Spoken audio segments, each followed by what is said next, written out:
This is Terms of Reference. I'm your host, Stephen Laddick.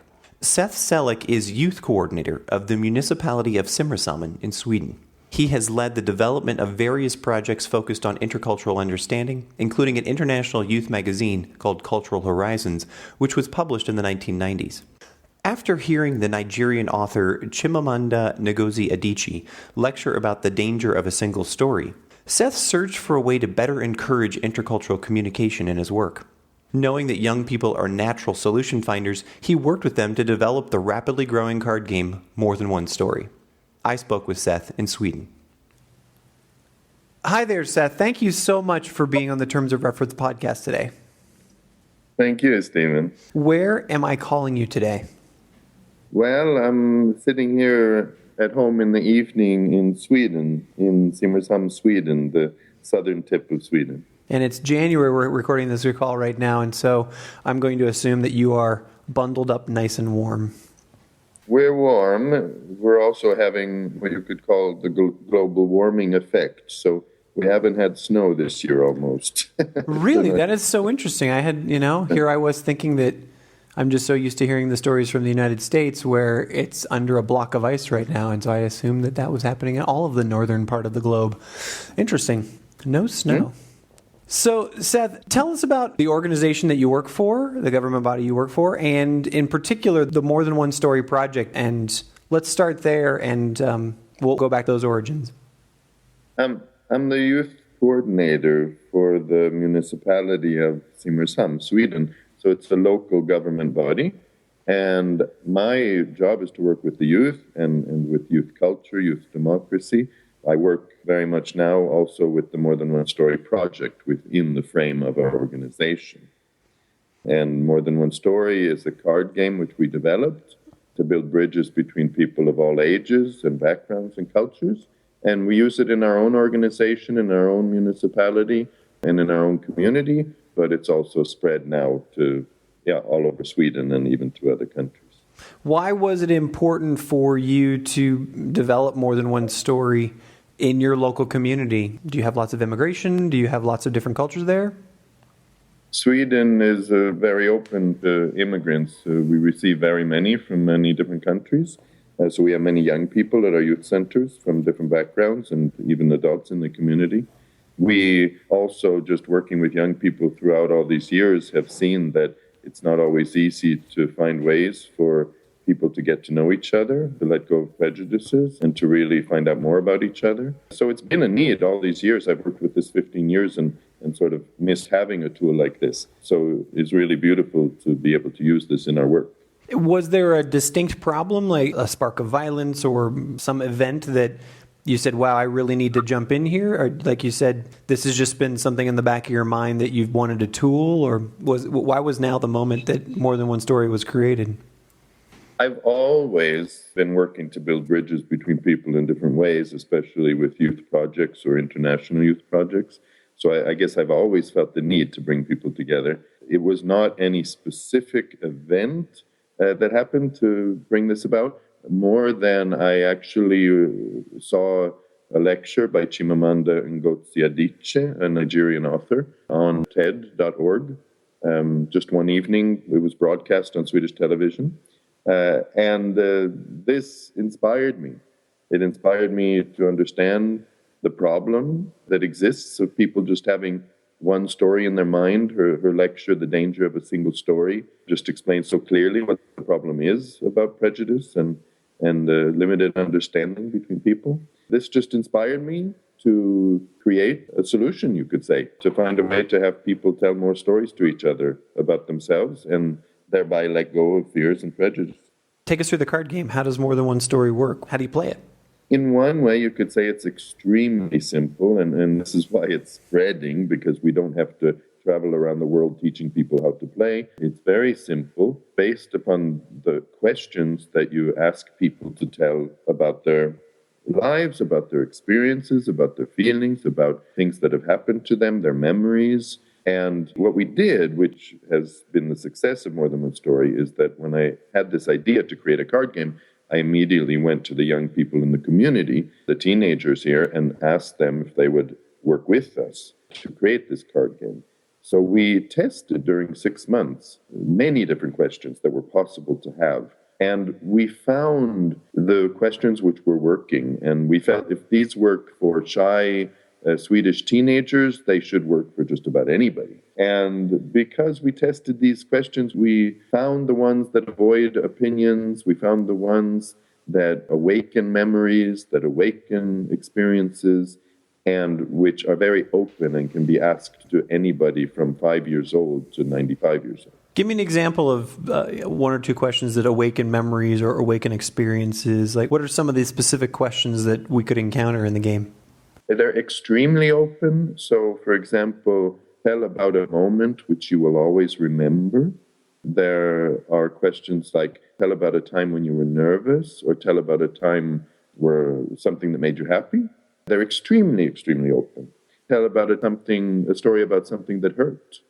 And there, everyone can also choose their level, if they want to tell something very personal or if they want to tell something less personal. And usually as people play, they open up more and more. It's not really what I call an icebreaker, because of course it can be used as an icebreaker, but it's much deeper than that. I would say if you can take a group of people, 20 people who've never met each other, that are from different cultures, and after an hour of playing, they really will get to know each other quite well. And in your youth center, so you've used this there. How have you spread it throughout Sweden, and you said into other countries at this stage? How has it grown? Has it been a organic growth? Has it been a specific marketing of the game, or how's that played out? It's been very organic. It's actually quite incredible. We just started by printing the card game after we'd worked together with the youth. We printed it. And then we just started using it at our youth center and in the schools. We had a press conference, so we invited the press to write about it. And what happened was that suddenly the local population of our town, and our town is has only 19,000 people living here, so it's a very small town. But they really found this game fascinating, and they started using it. Teachers started using it, people working with the elderly, people working in youth associations, people who were coaching, counseling, working in schools, teaching Swedish as a second language. So you could say in our little town, many people in many different lines of work started to use it in the religious organizations. And what happened was that they started to spread it by buying it as a gift for friends, shipping it to people they knew who were working with similar jobs. They started writing on internet about it, mailing their friends about it, traveling and leaving it as gifts. It's amazing, but in a town of 19,000 people, I think that the bookstores here and the library here have sold over 1,000 card games. Wow, quite a growth. You've gone viral. Yeah, and so you can say it's really a town project. People are proud of the game and proud of what it stands for, and that Simrishamn as a community is doing something to help out with a problem which is very big in the world. And then it started to spread to other communities. It started to spread. So now we're in over 80, 90 cities around Sweden, being used in different kinds of places like schools and youth centers and homes for the elderly, preschool. It's used everywhere. And then just slowly it started to travel internationally at different conferences. We were presenting it. But what's happened is that many ambassadors have adopted this as their way of spreading the message that we can build bridges between people of different backgrounds and cultures. What do you mean by ambassadors? Well, people who have really become on fire for using this and spreading this tool. So, this is just a small part of my job.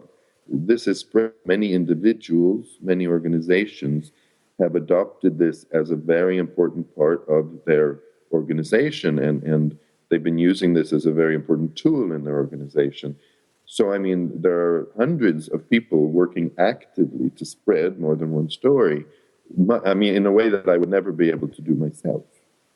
And does that conversation come back to you, or has it truly sort of taken on a life of its own? And do people recognize your town and your community and your youth center as the genesis, as the starting point for this, or is it sort of just become its own legend?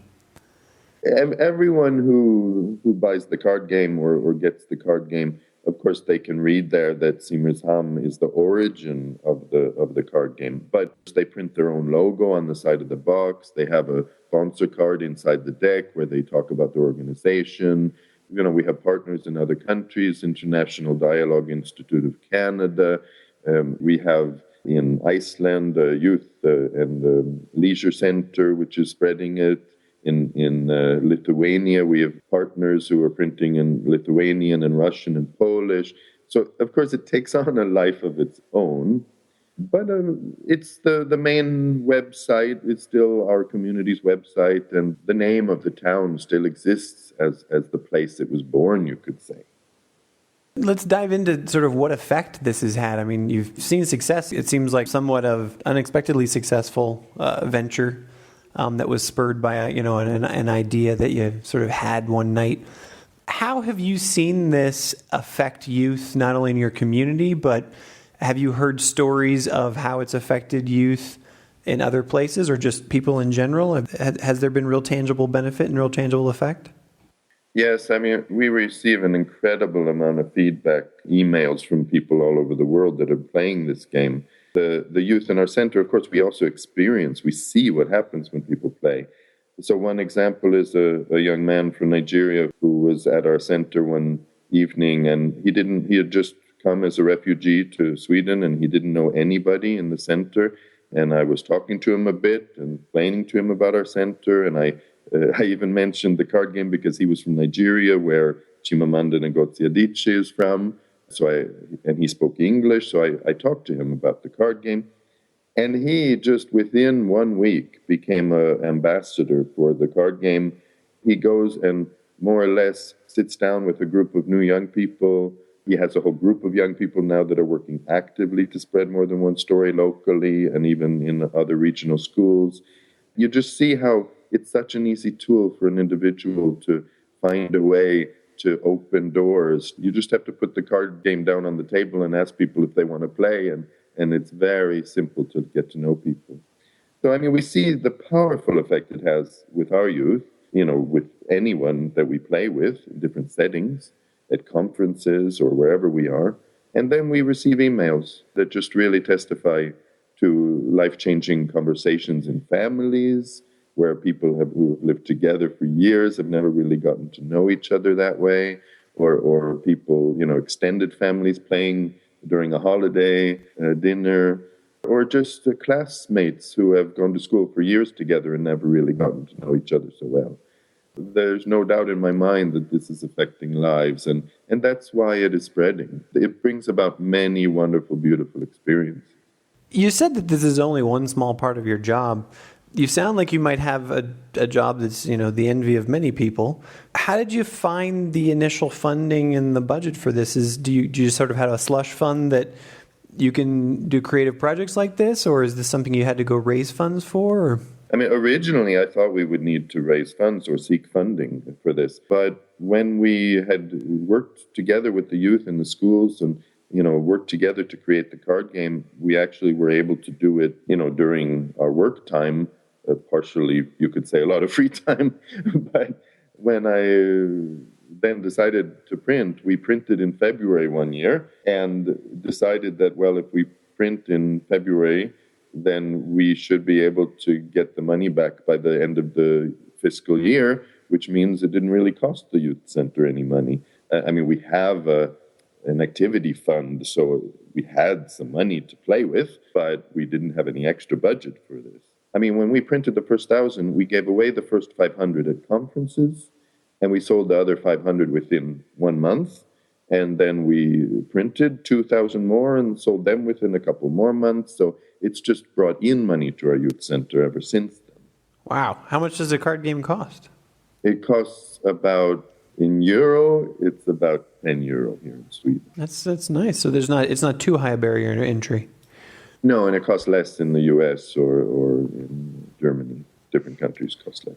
Have there been any other stumbling blocks along the way? Either the card game brought up some negative emotions, created conflict in some way, or that you had to intervene? Or you said that you tested the questions within your community of youth. What were the challenges in developing it beyond just finding the right questions? We noticed that, of course, there are questions which are very sensitive, which maybe go they're a little too pushy, a little too deep, so we left those out. But, I've worked with many projects which you really struggle for funding, and you struggle for sponsors, and you struggle for partners. This project has had a life of its own, which has been very different than any other I've worked with, because we really haven't had struggles. Everyone more or less just fell in love with the card game from the first time it came out, and it's just been growing. If I've had a struggle, it's more, how do we manage a growing project? How do we take care of a project that grows so fast? We haven't been able to employ extra staff. A little bit, but not much. So it's been more the struggle of taking care of rapid growth and finding our role in the project so that our partners, they're the ones working to spread it in other countries. They're the one making the income in other countries. They give a small project contribution, but the concept is our partners can use the card game, make money for their own organizations, use the card game in their own organizations the way they want to, print in the languages they want to print in. One of the challenges maybe is working with translations in languages like Arabic or, that I don't know. Of course, they're proofreading their own editions, but sometimes I need to at least check that everything looks okay. And it's a little bit hard to do when it's languages you don't read. Mm-hmm. That's a fantastic social enterprise model that you're essentially licensing it to these other organizations, and they can take it and run with it. What's the project donation fee look like? Is it a couple $100 or more or less? Yeah, it's the only thing we ask for is 20% of the printing costs. So if you print the card game for $3, including shipping it over to America, for example, then you're paying 60 cents for each card game as a project donation. And then you sell the card game for whatever price you take. And so you're printing for them and sending it out, or are they printing locally? Well, it's a little different. Our printers in Sweden they print through a printer in Poland, and they help out with the layout and everything, and to make sure the quality is high. They're shipping to most of our partners, but I think Australia is going to print by itself. It's cheaper than shipping it all the way to Australia. South Africa is talking about it now, and they might print themselves. But as long as you're in Europe or even in the US now, most of our partners have chosen to print through the printers here. What's the next step for this project? You said that your biggest challenge is how do you make sure that it has the right care and feeding, and can you see a point where it might get out of control, or where you'd bring another staff person on, or this becomes your full-time job? Yeah, like now we're starting to, for example, the Swedish Foreign Ministry is going to spread More Than One Story in English, Arabic, and French to all the Swedish embassies around the world, so that they might be able to help us find partners in different countries or give them as gifts to different parts of the society that they're working with in different countries. We have large organizations that are starting to show interest. Welcoming America in the US is going to be printing now. BMW is going to be printing now in the US and spreading to their partners. What I feel now is, yes, it is growing very much, but just because a large organization decides to print and spread the card game doesn't really mean that it's so much more work for us here. And if we would find a large sponsor, let's say an educational games company or some other sponsor which wants to be seen on the card game and through some nonprofit organization spread it to schools around the world, even if we would find a global sponsor, it still doesn't really require more work from me or from us. In Luxembourg, they just printed their own new edition with 4 different languages. They're using it all over their country, which is small, but with many different populations in their country. And it doesn't require more than the actual printing agreement at the beginning. So, of course, if we have 20 new partners every year, then that will take me time to sort of negotiate the details with each partner. But as it goes, I've received a lot of advice from the United Nations about how to run this project. As it grows, I get more and more experience. We have our standard versions in 2 languages, 3 languages, 4 languages. So there's actually less and less work for each new edition for me. And our printers who have experience of printing it, they work with the layout, they talk to translators. And so as we grow, we also are learning how to make it more sustainable and easier to run. What about you? How's this project transformed you? Well, it's a special feeling to feel that a dream you've had for many years or perhaps your whole life is coming true. It's just a wonderful feeling to have a project which, my goal has been to build bridges between people. I've always wanted to work for that, and I've somehow always had a goal to work globally and to be able to have some solution to some world problem which can help out in many places. And to be part of a project which finally, I joke with my children at home because I think from the time they're now teenagers, but from the time they've been small, I've always talked to them about different projects I've had, and we've always talked about how the dream is that one day this could actually travel around the world. And it's a special feeling to just feel that this is happening, to see that there's something which is people are finding valuable, which is really making a difference. I mean, they're playing in Israel and Palestine with parents who have lost children on both sides of the conflict. They're playing in Bosnia with people from different sides of the past war. It's being used in conflict resolution. To me, it's just amazing to see that a little project in a little town in the country far up north can actually make such a difference.